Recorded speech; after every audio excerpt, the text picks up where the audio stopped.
Oh, I didn't do my music.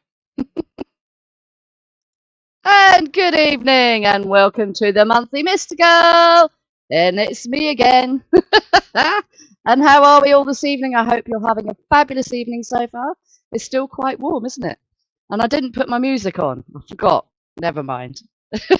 You just have to put up with me. So, here we go. Right.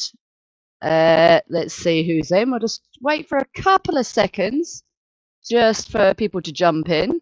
Good evening, Alex. And Angel and Shadow. Hi, Shadow. Can I have a little clap for Shadow? Or stroke. You don't call it clap, do you? That's what Scottish people call a stroke. Clap the cat. Hi, Carl. How are you doing? 2 questions for the Q&A after. Oh, okay. That's cool. Don't forget them now. Hi, Autumn. Hope you're doing well. Have you got anybody else in your room with you or just yourself? How are we doing? So, let's get going. So, this evening, let me change my little banner. This evening, we have Finian Heavey, and he's talking ancient and modern druids this evening. I can't wait for this one. So, let us get back onto the comments over there, and I will introduce, or here, put to the stage even, Finian. Good evening. Good evening, everybody. So we got a few people in. Fantastic. My little drink's just turned up. Jeeves has brought me drink. Right. Oh, hi, Graham, and 3 dogs. So I don't know if you can see on your side, Finian, whether you can see the comments coming up, can you? Yes, I can. Oh, fantastic. So I don't need to blab on. I might not be able to read them, but... oh, okay. Well, you can see who's here. So we've got Alex Sumner, we've got Carl Dinsdale, we've got Autumn, we've got Underwater's Rain.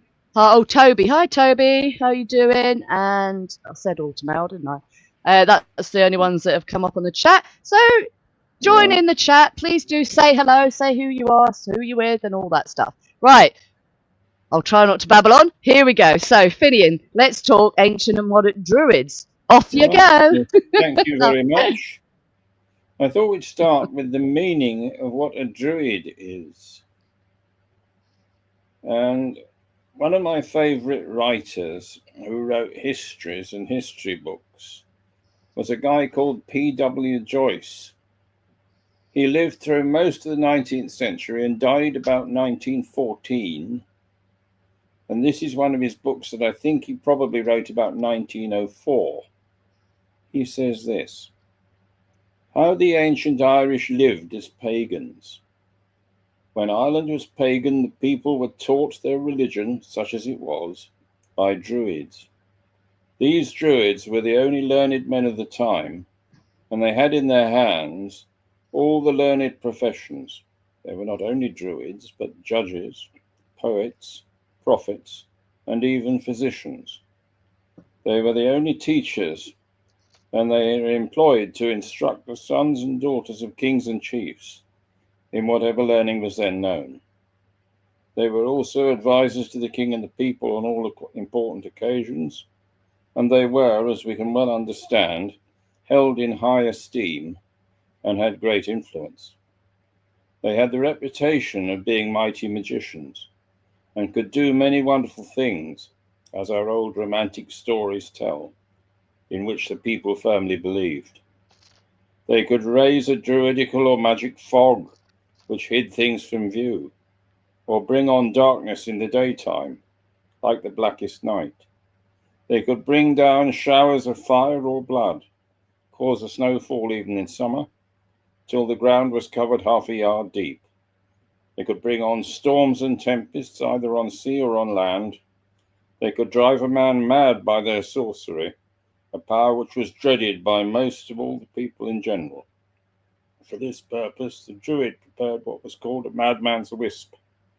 That is, a little wisp of straw or grass, into which he pronounced some foul, baleful, and dreadful verses, and then, watching his opportunity, he flung it into the face of his poor victim, who straight away became a madman, or what was just as bad, an idiot, totally beyond cure. Many other instances of their power and spells are related in the old Irish tales. They were often employed for divination, foretelling the future. Sometimes they forecasted by observing clouds or the stars, sometimes by means of a yew rod with ogham letters cut into it, frequently by interpreting dreams, or people sneezing, or by the voices of birds, especially the croaking of the raven and the chirping of the wren. Some or all of these means they profess to tell the issue of the coming battle, whether a man's life was to be long or short, and what they were unlucky or lucky days for beginning any new work. That's P.W. Joyce, The Story of Ancient Civilization, part of chapter 4. This is from another historian of the same period. The chief offices around the kings in the first ages were all filled by druids or pagan priests. There were also brehons or judges. They were also druids as well, usually. And then the bards, the historians and the record keepers were their patrons. Then there were physicians and so on. He goes on talking about the structure of society. That second quote is from Thomas Darcy McGee, A Popular History of Ireland, which again is about the same period, late 19th century. The next thing I'd better talk about is personal interest. And my personal interest is to do with a number of things, really. I read that quote from P.W. Joyce at some length, because those are the sort of stories that I grew up. My father was forever telling them. He was a bit of a poet, and he loved the old stories and the old yarns and would sit there and tell stories for hours. And that was the sort of stuff that he'd been taught as a young child. He was born in 1918. That sort of stuff was still very prevalent around that period. He grew up soaked in it, and he passed that on to me. But another thing is, he came from a line of people that included the Brehonies, which were part of his clan in the west of Ireland. Brehony comes from Brehon, which means judge. And what happened was, with the coming of Christianity, Ireland had its own legal system right from pagan times, and it lasted until the coming of the Normans with Henry II. And the people who administered it were Brehons. And these people were a bit like, I suppose we'd say, rabbis. They knew the rules and settled disputes and that sort of thing. It was a strange thing, and I met several of the Brehonies when we visited the west of Ireland. You used to go and have dinner with them because they were part of the family. You used to have to go and do the rounds and maybe have 10 meals in 10 days in different houses so that you didn't insult anybody. And you usually put on about half a stone and wonder what you were going to wear for the rest of the summer. But certainly I remember meeting some of the Brehonies as cousins, even though they were distant cousins.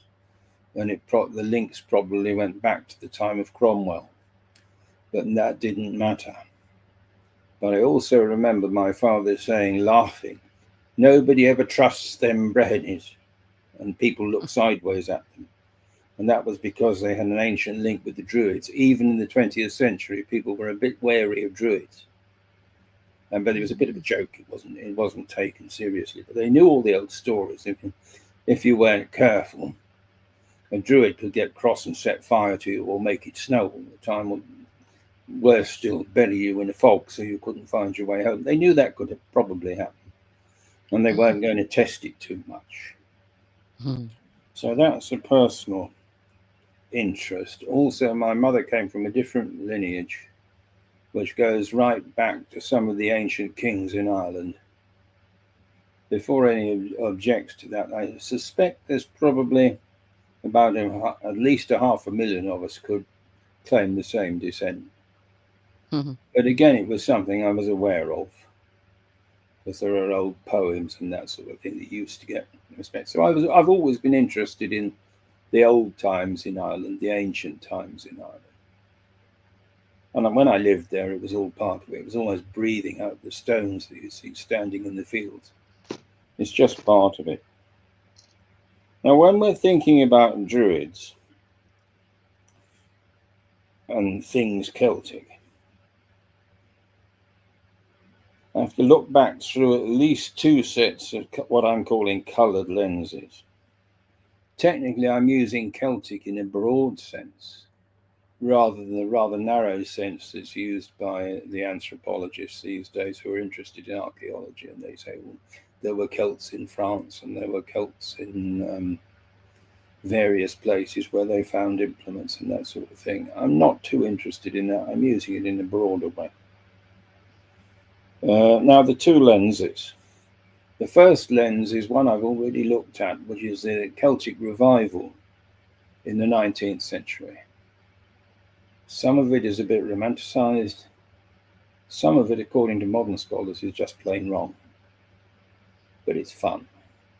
But if we want to get at what a druid is, we've got to look through that. The other thing we need to look at is the impact of the Celtic Christian Church. Because the druids were an oral tradition. They never wrote anything down. There are no contemporary druid books, and there never were any. They had to do it all by memory. And I remember one of the things my father taught me, because he studied Celtic studies for quite a while in university before the war came along, and he decided to join the army to get free drink. All this academic hard work was something he decided he could do without. But he still learned a lot, and he knew things like Greek and Latin and even ancient Greek, because they used to teach that sort of thing in Ireland in the 1930s. And so the second lens is the lens of history and also the Celtic Church, because that's where the records that we have come down to us, come through that filter. The major source about druids is Julius Caesar. He didn't like them much because they weren't Roman. And he tended to think of them as a bit barbaric. But I think anything that wasn't Roman was a bit barbaric to him. And he was speaking particularly about Gaul. One of the things we've got to remember with anything to do with Ireland, it was always tribal. It was never one country. I mean, for people my age, I'm getting on a bit now, I don't know what it's like over there in modern contemporary Ireland, but certainly up to 30 years ago, if you met an Irishman somewhere and said, where are you from? He'd always say the county that he was from. I'm a Kerry man, I'm a Galway man, I'm this, that, the other. And they still do it. And they did the same thing when the Irish emigrants traveled to America. If you look at the history of the Irish in New York, they were all living in different sections of the city, all the Kerry men together, all the Galway men together, and what have you, because that's how they saw themselves. And so it's a major thing to do with anything ancient Irish. It was always very tribal. So there were minor differences and an awful lot of squabbling. And that took me a while to kind of come to grips with, because I was sort of thinking, living on this island, that the other island was one island, and it never was. And all these different groups were shifting all the time and falling in and falling out and having mini wars with each other. It even goes back to legendary times. There's a story about one of the Milesian kings who was semi-legendary. And he had two sons. So the story is he got the druid to draw a line along the land all the way from Dublin to the west coast near Galway to divide the land in two. And he gave his son, one son the southern bit and the other son the northern bit. That's what they call the Escariada, the royal esker. And what an esker actually is a terminal moraine. There was a certain point in the middle of Ireland, roughly level with Dublin, which was the limit of glaciation. And so it dumped a whole lot of sand dunes and stones and stuff where the edge was. And that's still there to this day. Mm. And that's the real story behind the Escorial, the royal Escar. But according to the legend, it was a druid what did it with a big stick in order to divide the kingdom into two, so that this one son could have one bit and the other son could have the other bit. Fair enough. But I've actually seen it when I went and visited Clonmacnoise. You're driving along and you see this sort of like line of very low downs travelling east-west. And I say it starts at Kilmainham, just south of Dublin, and goes west almost to the coast. So the story about the two kings and the two sons is quite interesting. Now, Professor Ronald Hutton has written a very good book, Blood and Mistletoe, about druids. He talks a bit about the Romans and all the rest of it, but then he starts talking about various, mostly eccentric Welshmen, some of which I'll come on to in a minute. But there's one little quote here, which I think is quite funny. He says this: "First off the mark were the Germans, against all apparent logic of the classical sources, because nobody had hitherto located any druids in Germany, and Caesar had expressly stated that they were not to be found there.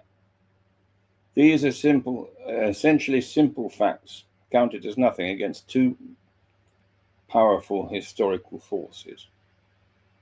The first was the reaction of German writers and artists, proud of the cultural achievements of their own people during the Middle Ages, against the reputation of the Mediterranean writers, which said that the region was barbarous and ignorant. They said the same thing about the Irish as well." Now, I'm going to just move on to a little quote. One of the people he mentions was Johannes Trithmaeus, abbot of Spondheim. He completed a history of the Carmelite order of friars in 1492. In this, he hailed the Druids as spiritual ancestors of the Carmelites, being respected order of pagan clergy who dwelt in cities, forests, and villages alike. He was interested in them not only as a monk but an occultist. He was also deeply concerned with their use of ritual magic to make direct contact with divine beings. And so the reputation of the ancient Druids and sorcerers, keepers of secrets of the natural world, was an interest which was a positive thing instead of a detriment to him. He called his own abbey home of the Druids, and was hailed as a Druid among members of his own literary circle. That's from Blood and Mistletoe, History of the Druids in Britain. That's pages 109 and 110. I quoted that because it's totally unexpected. I never have expected that one. Trust Ronald Hutton to dig it up. He's good at sort of unearthing little bits and pieces. I should mention that the Carmelite order, which was founded in the 1100s, was based itself on the story of Elijah and the prophets of Baal in the second book of Kings. And they've got a monastery high up on the top of Mount Carmel. And one of the interesting things about them is that all the monastic orders have their founder. And so in their rituals, they always put in a bit in their prayers, "Our holy founder so-and-so." The Franciscans, for example, will mention our holy founder Francis, which makes perfect sense.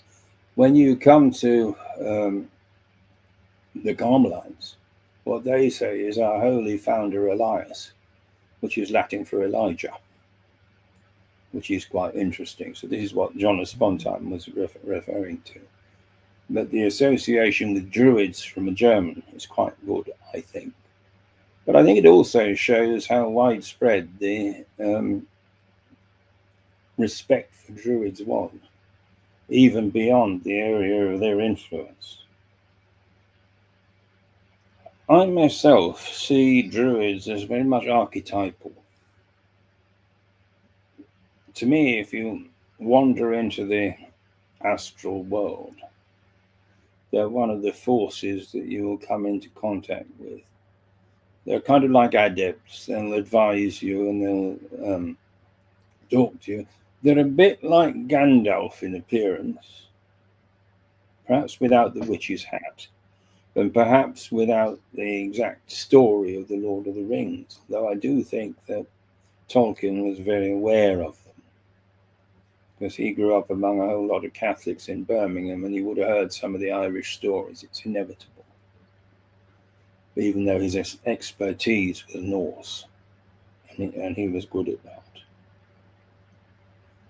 One of the things that we often talk about in modern paganism and ritual magic is spirits of place.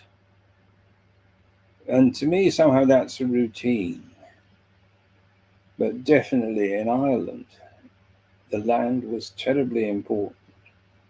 And you knew all about the spiritual beings that lived there, right down to the fairy bushes and the individual places where you might come across them. And you were very, very careful not to upset them. Otherwise, things might happen. I remember my father told a tale. There was a fairy path ran across this field. Everybody knew what it was. Until somebody came on and decided to build a walled tennis court right on top of it, right across the line.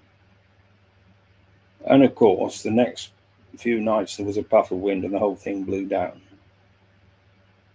Ah, yes, said my father, but that builder was a crook. He didn't believe in using much cement either.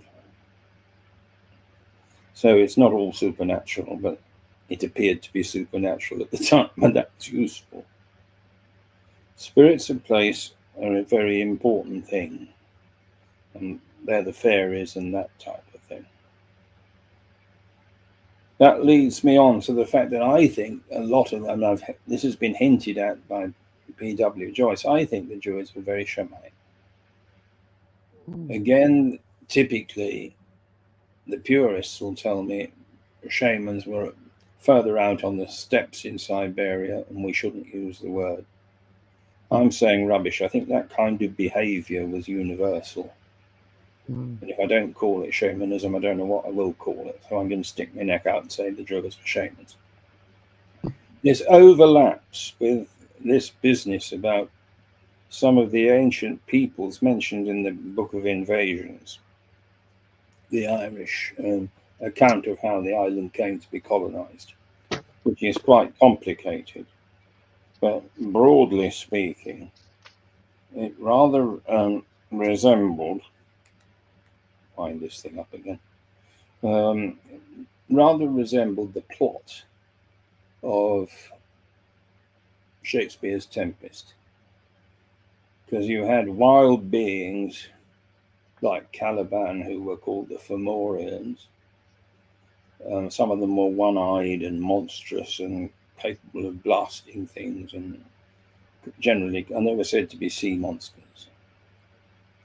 And then you had the Tatha de Denon, who were people who came to the land, and when they lost battles, they went into the hills. And the Tatha de Denon means Danu's people. And the interesting thing about the Tatha de Denon is they are the ones that are said to have the first druids, according to the old records. So they've been around for a very long time, because these people are legendary. When they were defeated in battle, they went underground and started living in the hills and became known as the She or the Fairies. And again, you didn't argue with these people, because they could give you a hard time if you did. And this is where the shamanic thing comes in, because we don't necessarily know whether some of these people were beings in this world or beings in another world or something of both. Because although people said that the Tatha de Denon became, from a theosophical point of view, denizens of the astral world, the records talk about them some of them being human and some of them being married to various people. And this is true of all the different semi-mythical races. So there's more to it, I think, than just one thing. But there's no question that there is a shamanic element involved, that some of them could travel into other worlds. And that was what they meant when they said, oh, they've taken up residence in the hills, or this, and I mean inside the hills when I say that. And this is probably a logical reason why.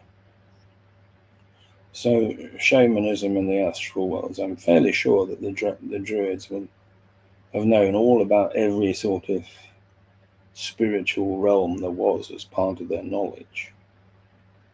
One of the things that my father passed to me in the oral tradition was that you did 7 years of studying, memorizing poetry to become a bard. And they were the record keepers, praise singers, if you like. The recent Archbishop of Canterbury, Rowan Williams, has written a very good book on Taliesin, and it's all about praise singing, poetry, and that type of thing. This is the sort of thing that bards were up to even then in the old days. If you did 7 years more, you could become an olive. And they were slightly more senior, but they weren't yet druids. And interestingly, in modern Irish, which is a reconstructed language, rather like Hebrew, the word olive was used for a university professor. So they were seen in that sort of level. And then if you really wanted to go for it, you did 7 years more and became a druid. Ooh. And if Darcy McGinn is right, that the Brehons were also druids, it meant that they'd probably done about 20 years hard study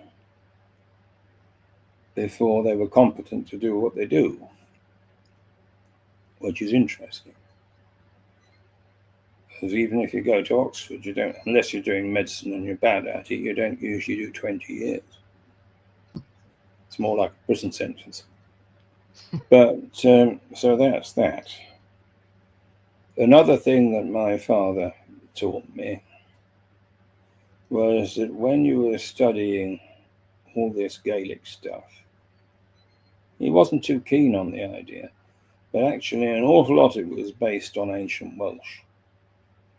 It started there, then came over to Ireland, and then later on went to Scotland. But Welsh primacy was an important point in Celtic studies. And sure enough, you've got a common ancient culture between Wales and Ireland. If you look at Newgrange and you look at Bryn Kelly D, I've been to both. It's obvious they were built by the same people. But the difficulty with that is that that's obviously Neolithic, maybe even older than the pyramids.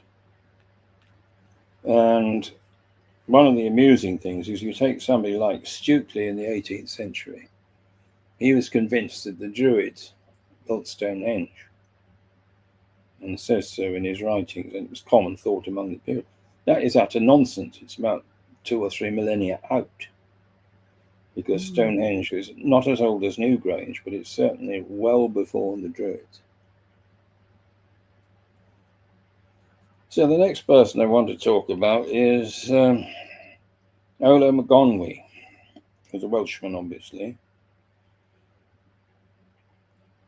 He was born Edward Williams at Pennon near Lochhaven in South Wales, known as Glamorgan. Lola McGonwy was a bardal name that he took from himself. It translates as Eddie Glamorgan. So I'll call him that. He was born in 1747. He was the son of Edward Williams Sr., who was a respected stonemason, and Anne Matthews, who came from a well-to-do but somewhat impoverished old family, which is something that Ola was forever on about. He'd like to have been a bit more of the gentry. And there had been several well-known bards in the 15th and 16th century. But what you had was a problem of Englishization.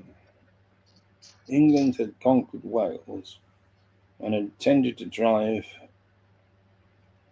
Welsh culture somewhat underground. Now, around the Romantic period, just around the time of the French Revolution, and there was a number of Welsh people living in London, because that was the centre of focus, and they wanted very much to re-establish Welshness as a thing. And so they did. Because Eddie Glamorgan, I'll use his English name, originally English was his first language and Welsh as a second language. But he moved around in all these Welsh-speaking areas in Glamorgan and moved to a little stone cottage in 1755, it said, and met a whole load of Welsh people. Learned not only modern Welsh, as was spoken at the time, but the ancient Welsh and bardic poetry. And then he began to write extensively on the subject. In 1773, he went to establish his fortune in London. He was as well read as any of the foremost literary lions of the time. And one of the influences was a guy called John Walters, who was a dictionary maker, taught him classical Welsh, and gave him a love of the earliest Welsh writings. One of the interesting things about him was he actually set up a stone circle on Primrose Hill in London in 1792. And he was one of the people that founded the Order of Bards and Druids, who are still functioning today. But the amusing thing is, even today, the experts have a problem. What did he translate from ancient Welsh, which he knew very well? And where did he join the dots because of the gaps? Because he liked to pass off some of his own stuff as if it was ancient. It doesn't really matter. It's good stuff. But we've got a difficulty. We've got a difficulty of gaps of knowledge, even though there's a mound of Welsh material available, known to native Welsh speakers, such as the Archdruid of Anglesey, Christopher Hughes, who's a friend of mine. I wish I'd access to all the stuff that he knows, because he just grew up with it. Unfortunately, in Ireland, that link with the ancient Celtic past got very diluted. But certainly the Welshness of the Welsh language was very much made alive around the time of the French Revolution. And Eddie Glamorgan, as I'll call him, was a very important key in that. Now, one of the interesting things about him is that, like many people before and after him, he had a few medical problems, and he suffered from asthma, and so he took laudanum, which is a derivative of opium. And as it mentions here, that had a distinct effect on his mind, along with the minds of King George IV, William Wilberforce, and Samuel Taylor Coleridge, who also became opium addicts. In one of his poems, Ola wrote this about laudanum: "Thou faithful friend in all my grief, in thy soft arms I find relief, in thee I forget my woes." And if I was moving into slightly more modern times, you could say the same thing with asthma about Aleister Crowley, because he had the same problem. And he was taking stuff a bit stronger than laudanum at certain points. But that's another thing, because I think it gave them an insight. Again, if you like, a partially shamanic one. They didn't always see the world the same way as we do. Not all of the time, anyway. That was from Ethel J. Williams and John Matthews, a translation of Abardas, a collection of original documents illustrative of the theology and wisdom of the usages of the Bardo druidic systems in the Isle of Britain, which was Olo's title for his book, rather long and flowery. And that, of course, leads me on. I've mentioned this thing about nationalism and the loss of Welshness. You had exactly the same thing happened in Ireland, except it happened about a century later. Around about the time of the French Revolution, there was a whole group of people known as Anglo-Irish, who were Irish Protestants, but they were like Anglicans. And they were totally fascinated by all the archaeology and the ancientness of Ireland. In some ways, they became more Irish than the indigenous Catholic population. Most of them had only been there about 300 years from the plantations in the time of Queen Elizabeth. But that doesn't detract from how Irish they became and how expert they were on Irish culture. And the influence of them was profound. And by the middle and end of the 19th century, 100 years later, they were doing exactly the same as what the Welsh had been doing a century before, preserving their culture, collecting their folklore, and working on it. And interestingly, it was mostly the Anglo-Irish Protestants who were doing it. I'm thinking about Yeats, the poet, Lady Gregory, A.E. Russell, who was Yeats's friend. They were all, Dr. Douglas Hyde, I mustn't forget him. He was actually the first president of the Irish Free State, and another Gaelic scholar and expert. Another Protestant. We don't necessarily think, and I'm pretty sure that the extracts that I read earlier, including B.W. Joyce, because he uses the word Anglo-Irish in the introduction to his book, no Catholic would ever said that. He was another of them. Surprise, surprise. They made a huge contribution to Irish culture in that period, from 1800 to about 1920. Huge. One of the sad things about it is, in one of his prose writings, Yeats absolutely laments towards the end of his life the people and the culture that he grew up with had almost totally disappeared, because most of those people all returned to England because they knew that the Catholic institutions had taken over. It had very little room for them. They lost power. I mean, an interesting thing, if you go into Christ Church Cathedral in Dublin, which is the Church of Ireland one, you can see it's rather like the chapel in Windsor, St. George's. You've got great big banners of the Order of Knights of St. Patrick. Ooh. Most of them were fits this, fits that, and fits the other, fits Herbert. And, but Fitz means illegitimate son of the British king from Anglo-Norman. And some of them are still related to them.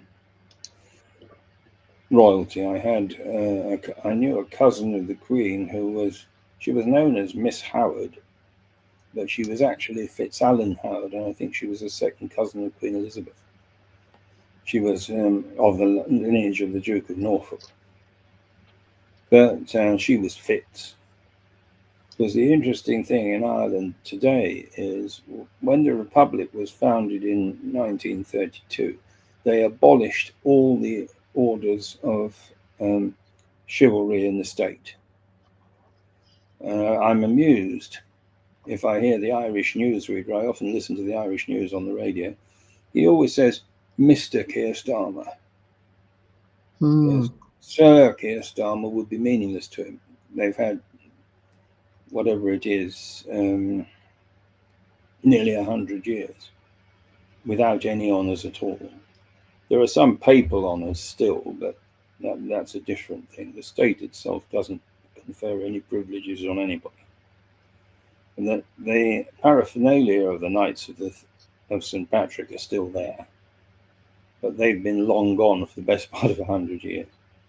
And that's the Anglo-Irish, what they themselves called the ascendancy.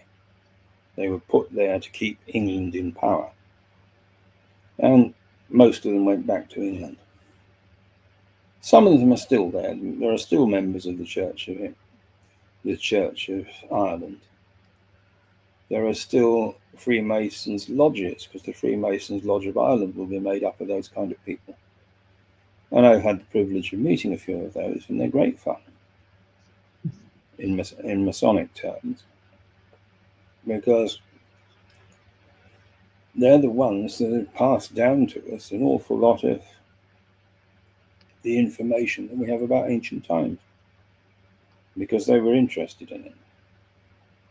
You've got to remember that it wasn't legal to be Catholic in Ireland until the Act of Emancipation was passed in 1829. And just think that's a bit modern. Newry Cathedral, where I used to worship on a Sunday, was the first Catholic cathedral built in Ireland in modern times. It was built around that time in the 1820s, when it became legal. Before that, it was an underground movement.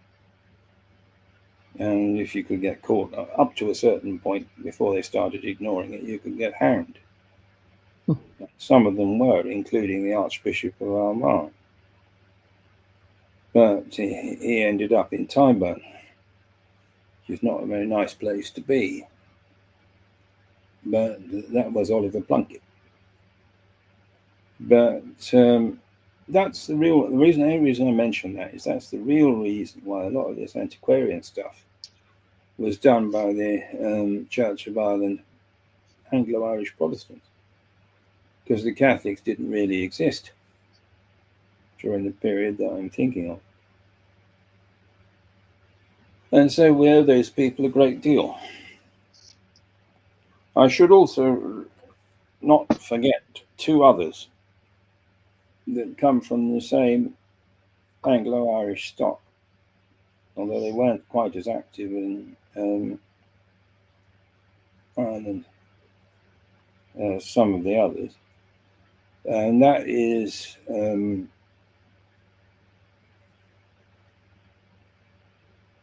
William Quern Joyce, who was one of the three founders of the Theosophical Society, with Annie Besant and Alcott.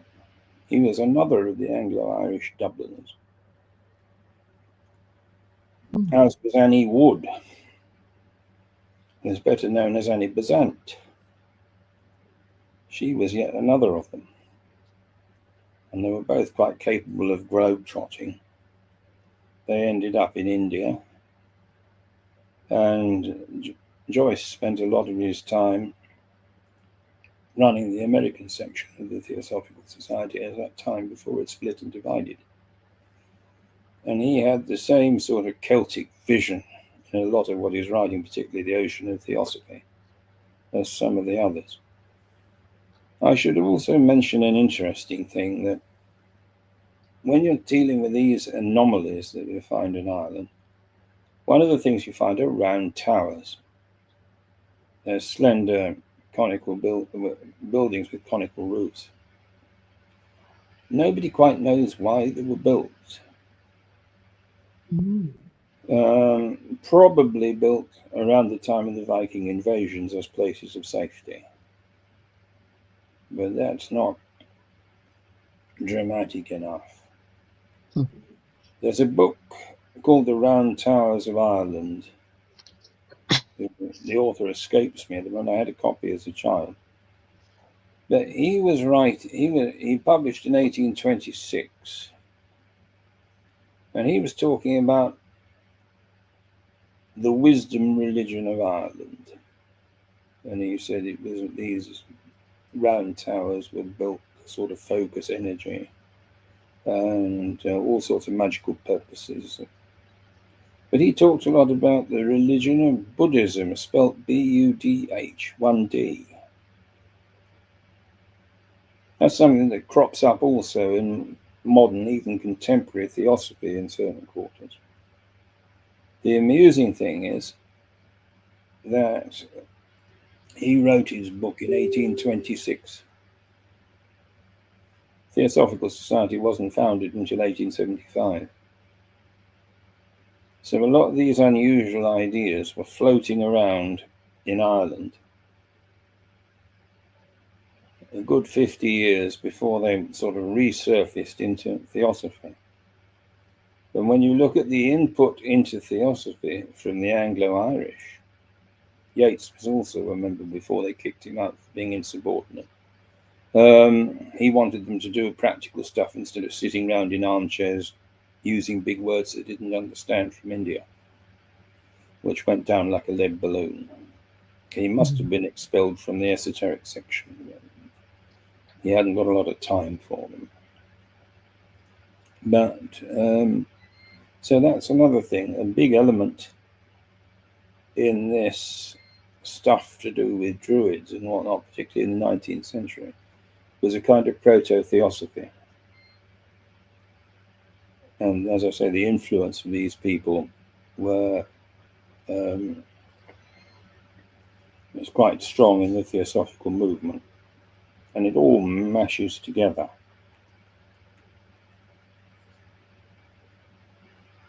I'd like to sort of end or bring this part of the discourse to an end by reading a passage from Retrospect, which was written by A. Russell in 1918. He was another of the Anglo-Irish. He did an awful lot of work developing socialism and cooperatives in Ireland.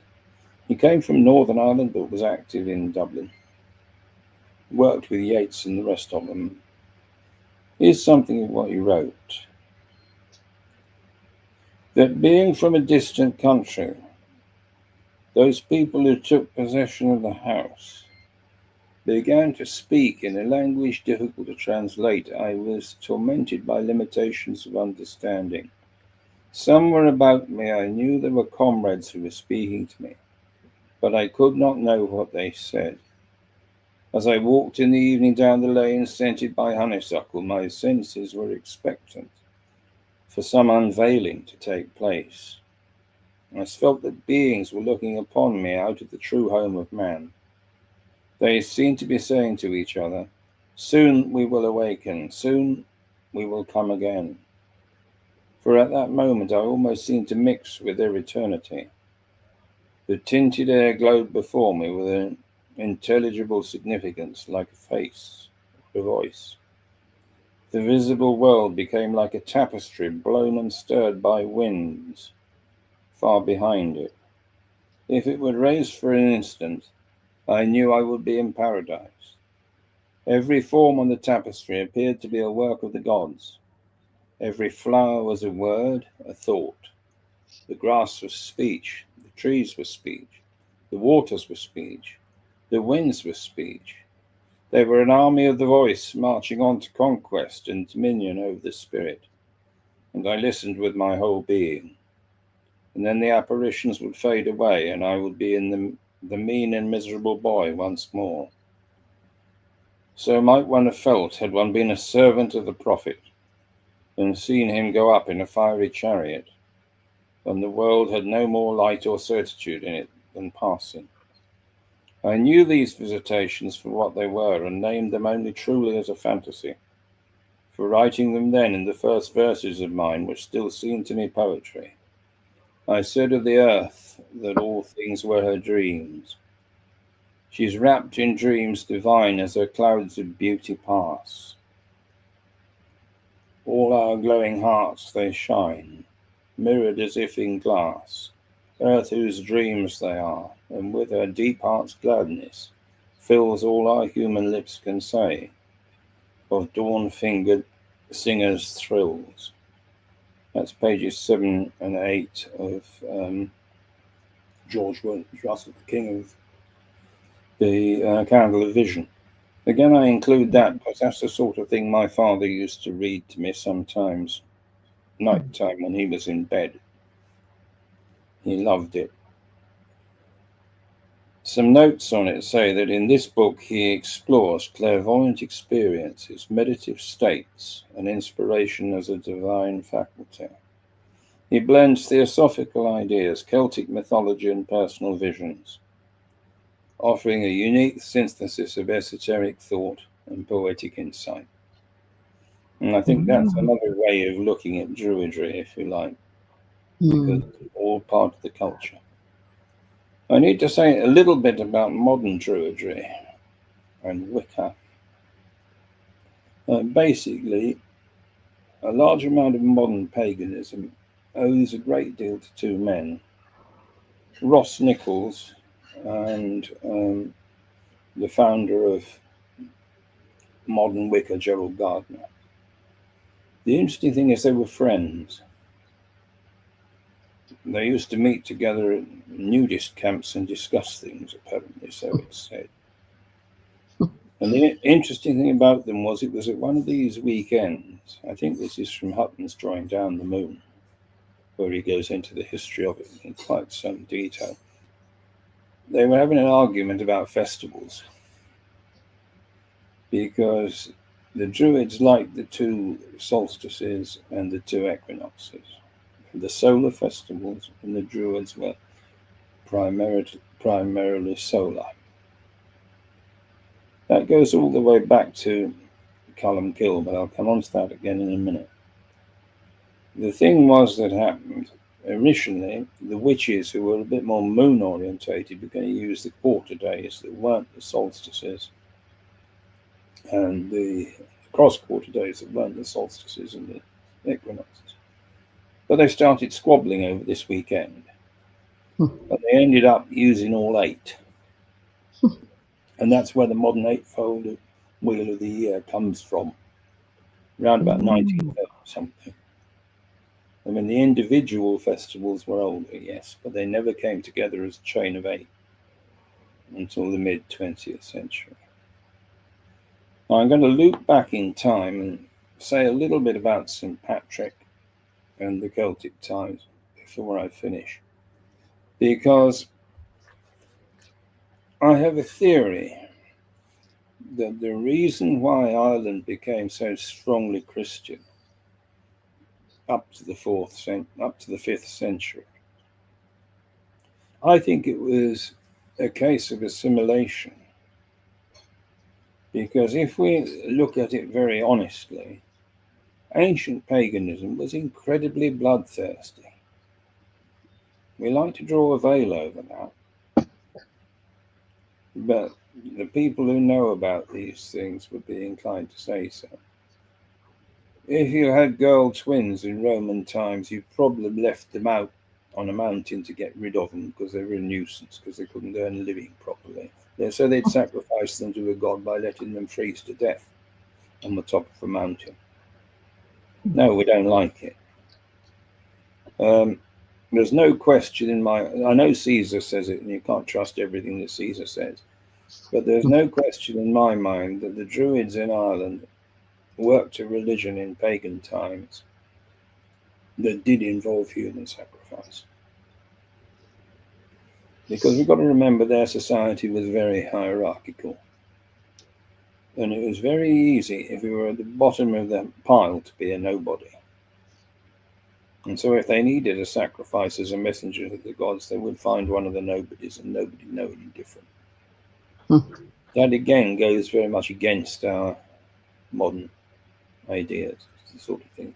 But you get the same thing with the Aztecs.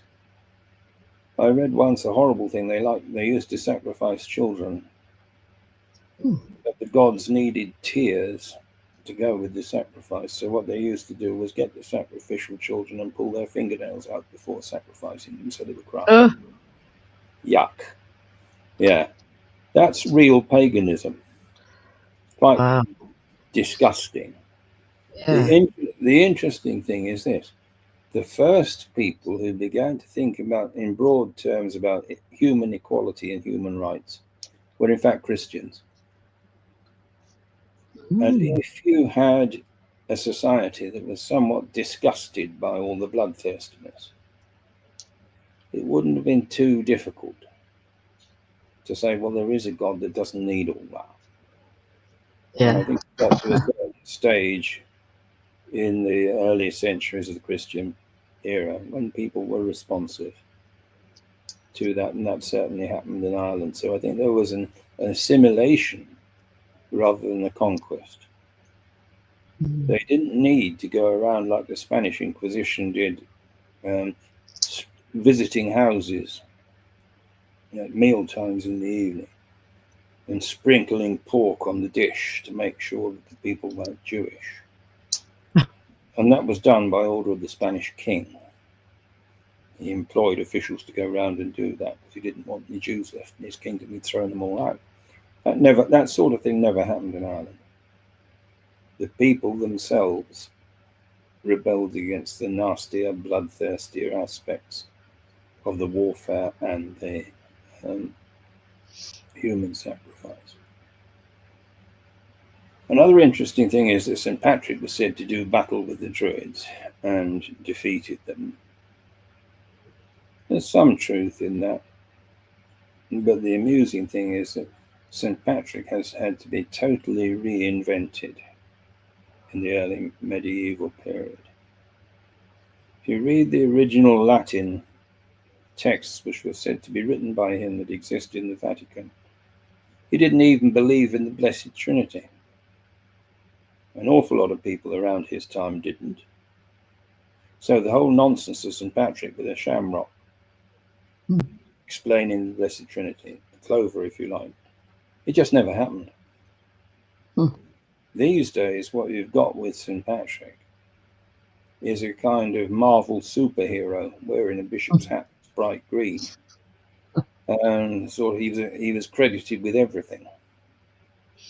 But he didn't do, he did a certain amount, but he didn't do everything.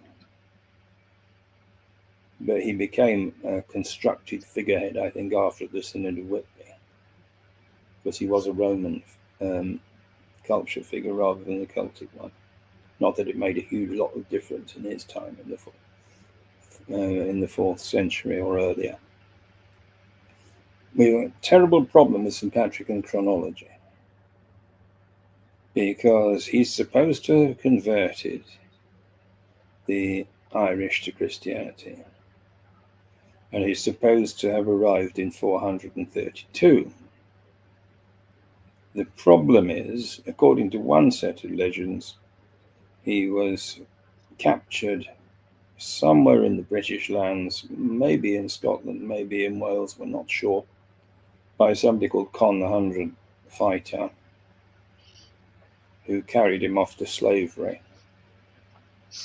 Con the 100 Fighter lived a good 150 years before 432. We're not exactly sure, but it doesn't match. As my father pointed out, 432 is the mystical number of the Pythagoreans. And when somebody was making stuff up, they probably just plucked that number out of the air and said that was the year St. Patrick arrived. It's the sort of thing they would have done. The other thing is, we know from history that the first Christian king of Ireland was Cormac MacHart. The king that Patrick did battle with was Leary. Now, he was at least the grandson of Cormac MacArt. I know there were Christians in Ireland before Patrick, but the whole chronology is upside down. So we've got to be a bit careful. Another funny one is St. Patrick is said to have banished all the snakes from Ireland by climbing Croagh Patrick. And that's all well and good, except that because of the things that happened in the Ice Ages, there were never any snakes in Ireland at all, and there still aren't any. There might be the odd one in the zoo, but it's not native.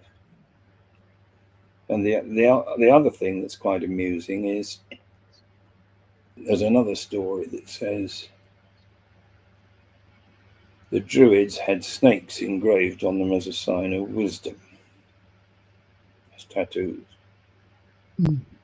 That, I think, is another bit of 19th century nonsense. Don't forget what the original emblem of the Theosophical Society was. A big letter T with a snake crawled around it.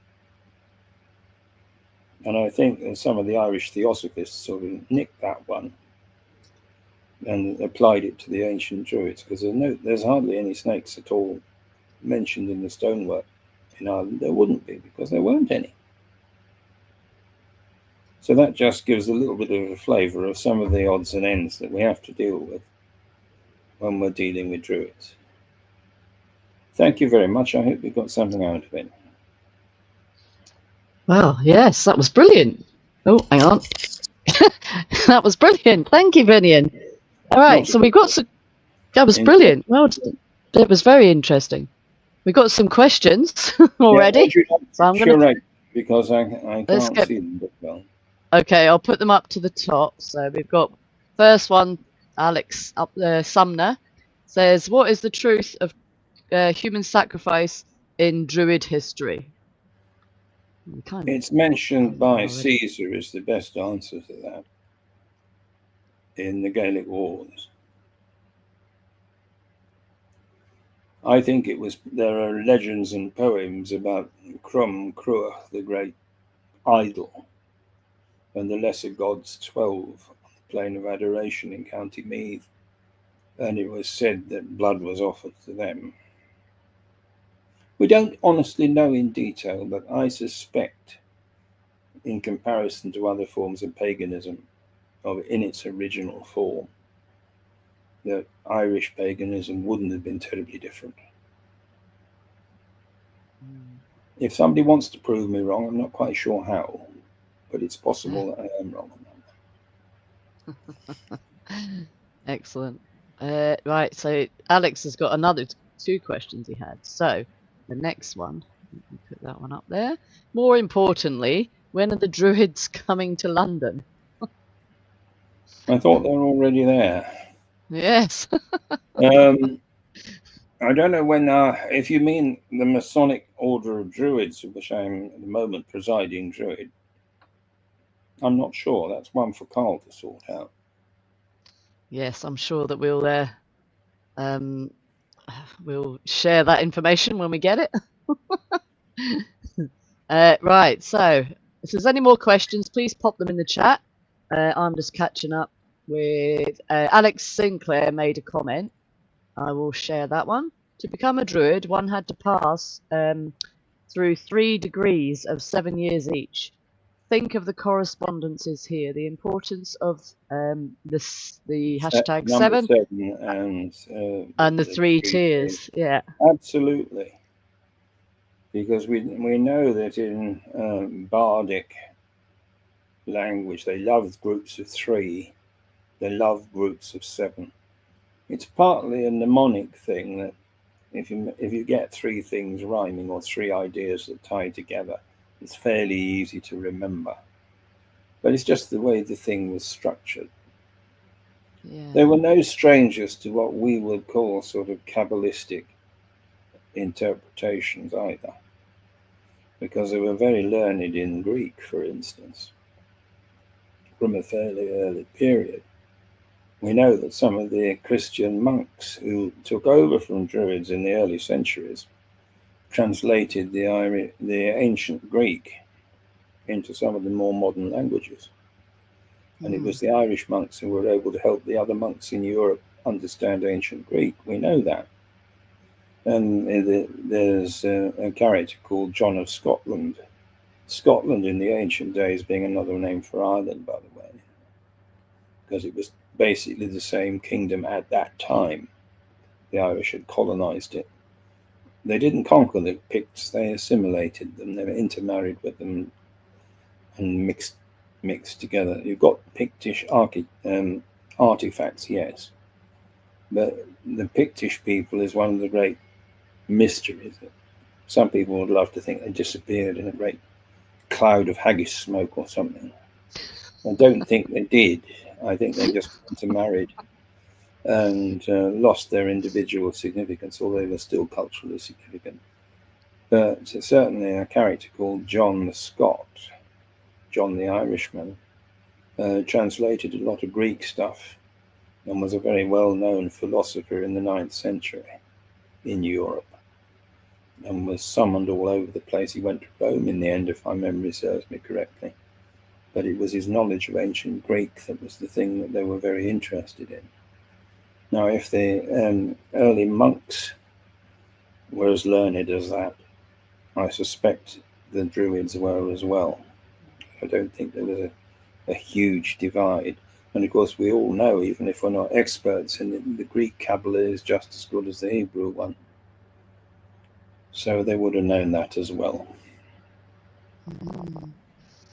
Hang on. So Alex Sumner says Druidry shares a lot of vocabulary with Eri. Yeah, I've got to be a bit careful of Eri, because Eri is one of these things that was somewhat reconstructed. It should be Erin, if an Irishman was saying it. Eri was something that was sort of dreamed up by some of these Anglo-Irish people who were interested with the English king and his Freemasonry. The reason why I say that is the rituals of the Order of Eri gets their history terribly mixed up and likes to use stuff that songs that were actually written in the 18th century. So it's fun. But some of the anachronisms in it make me prickle a little bit. Because it mixes stuff from the sort of 1st century Ulster with stuff about the Normans and stuff about the Vikings, and it all happened in about 5 different time periods. And it looks as if it's all the same thing. It's not. It's fun, though.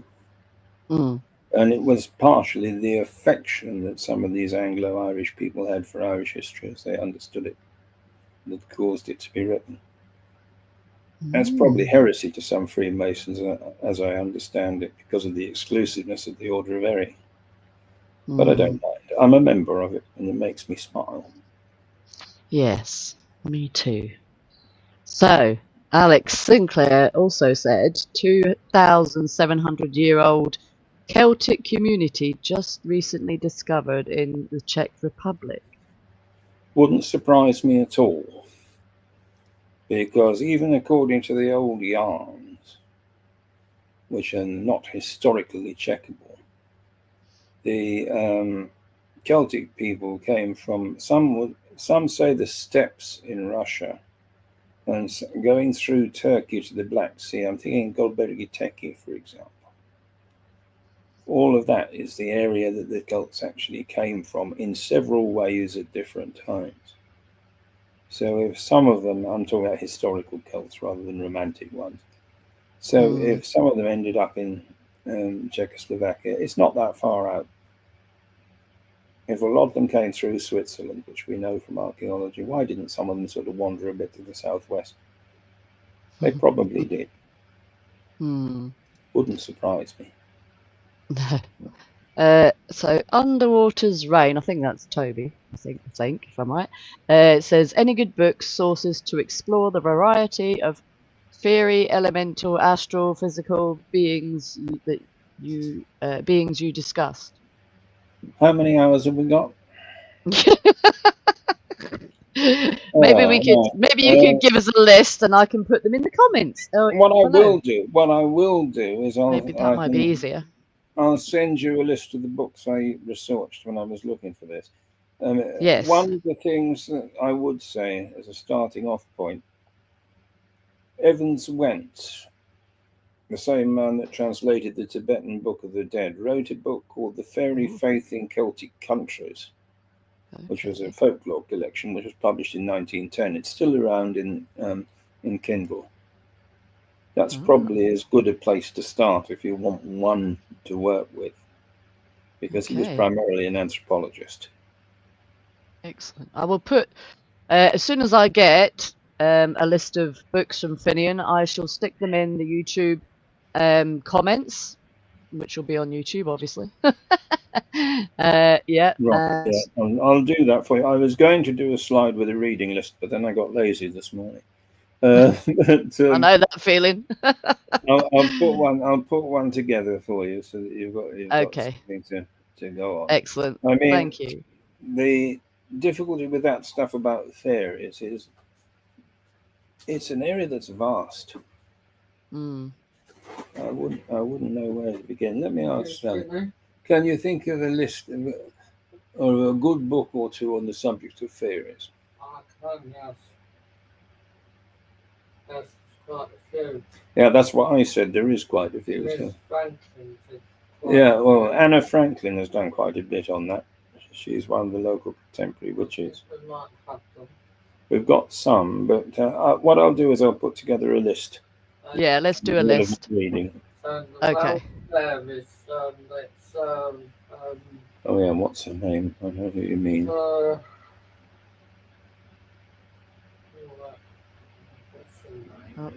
I'll look it up. We'll look it up. And I'll get. Yeah. Yes, I know. Yeah. I can't put a name on her right this minute. Even I know who she is. We've got another comment or question. I'm not sure. Question. Yeah. Harris. Right. So I want. Sorry, Sally. I'm interrupting you. I wondered if you had any information on the druids perhaps escaping from Wales during the Roman invasion and St. Patrick banishing them from Ireland. Do you think they became Christian monks? Well, yes, I did say that I think that is what actually happened with an assimilation in the 5th century. Because one of the things we know is St. Columba, or St. Columcille, as he's known. He was another of the ancient royal line of the High Kings at Tara, only he opted out and became a bishop. He's 5th century, just after St. Patrick. Now, the interesting thing about him is I can't remember his Gaelic name, but I know it translates to wolf. So you can imagine what sort of a person he was as a young chieftain. He became a Christian monk and changed his name to Columba. And Columba is Latin for dove. So the wolf became a dove. So you can see there's a huge transformation there. One of the things that he did was he went around instructing what had been druid colleges and turned them into Christian seminaries and made priests out of them. And he did that just after the time of St. Patrick.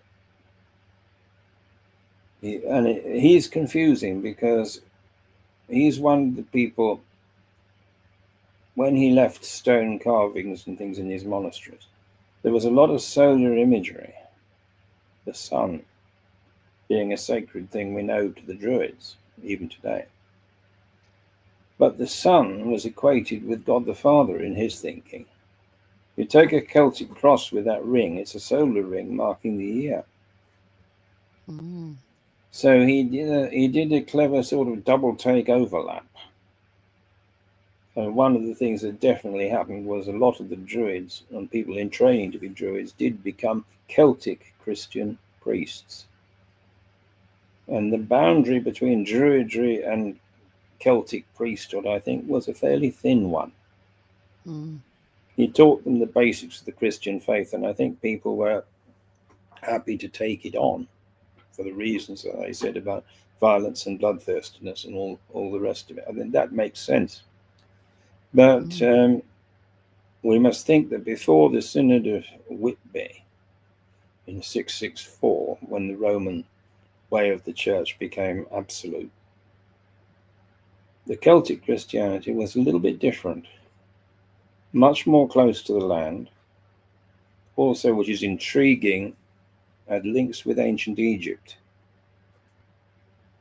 For example, they knew all about the desert fathers in the 3rd century, St. Anthony and all that lot, who went to the desert as hermits. They hadn't got any desert in Ireland, so they used lakes because they had plenty of them. And they used to do incredible penance by standing up to their waists for hours, praying for forgiveness of sins in ice water. That was their equivalent of meditating in the sunny desert. But they got the idea from Egypt, there's no question about it.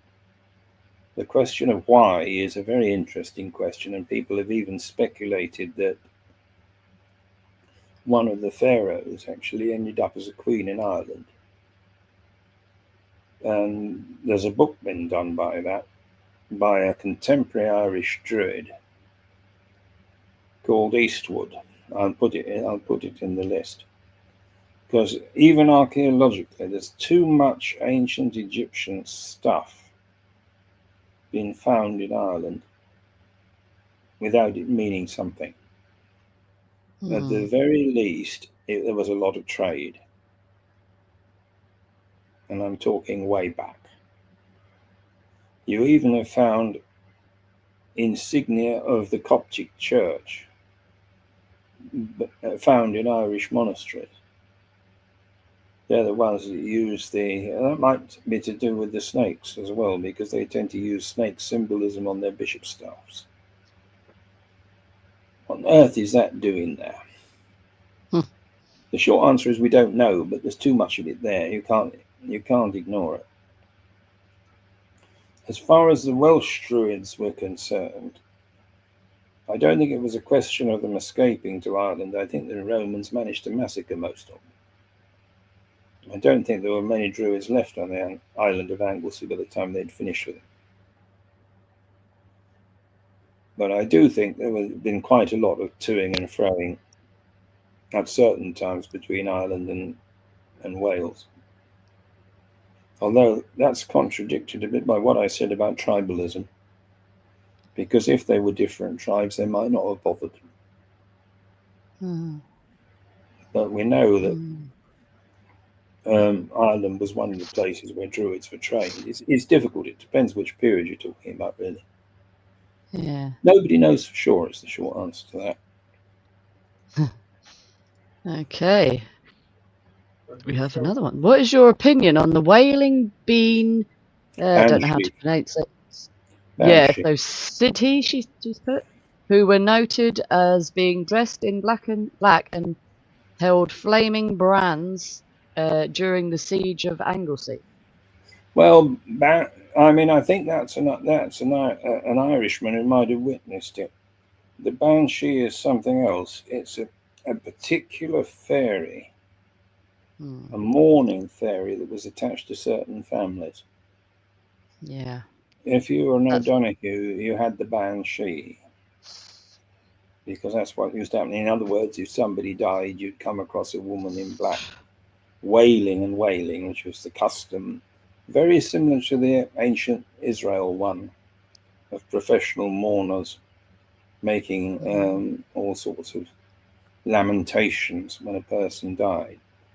The only thing I'd say about the banshee is my father used to stay with one of his cousins as a child, who was the local priest a few villages away. And he reported seeing, he went to visit a woman who was dying, and he heard this tremendous wailing, sort of almost coming from nowhere. And he didn't know what it was. And my father reminded him, oh, but she was originally, this is why I said O'Donoghue, she was originally an O'Donoghue, and the banshee always followed that family. Oh, So it was a nice. supernatural event. But I think what you've got is a bit of poetic license. The black female druids on Anglesey, which are mentioned, they would have reminded any Irishman that happened to be about of the mythical Banshee. Banshee just means fairy woman. Ban is woman and she is fairy. But it was this particular one that was to do with mourning. If you wanted to visualize what a Banshee looked like, the way the druids on Anglesey appeared at that particular time, where their wailing and incantations would do nicely. So I think there's a bit of poetic license on that one. Still. We're still going. Hang on. Just a quick. So we've got a comment from Alex Sumner regarding the thing we said about the Erie. He said at least 99% of modern Erie ritual was written in the mid-19th century. Hence, druids inspired Erie and not the other way around. Yeah, I would have thought so. As I say, the musical evidence of the songs of Thomas Moore would make it slightly earlier than the 19th century, maybe. But the 19th century would have known them. Autumnal says Mara Mahara Starling. Starling. She's the one. From the Welsh That's Gaelic spelling of Mary.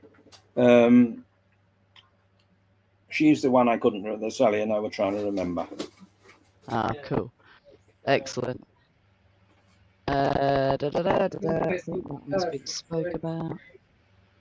Oh, here's another question. Or have I done that one?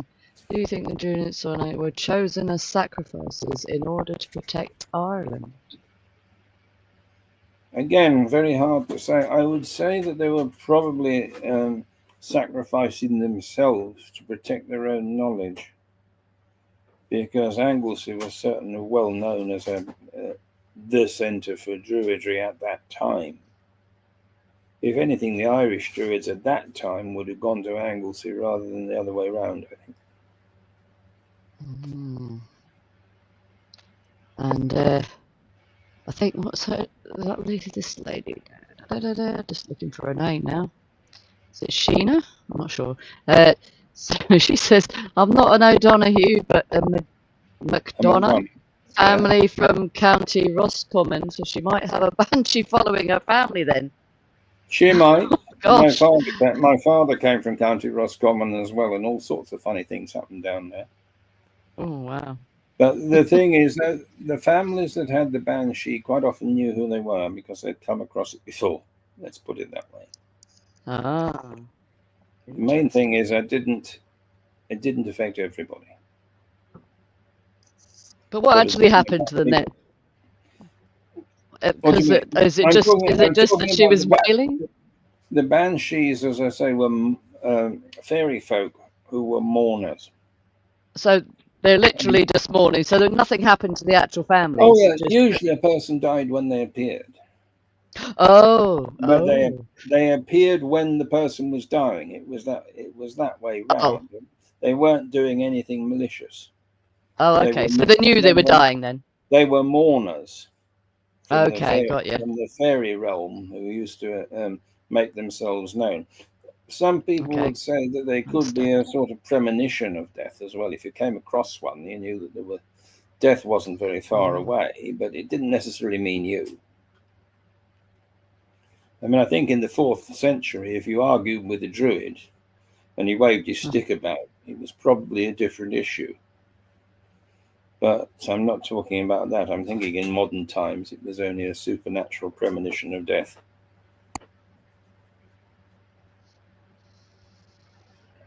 Yes, right.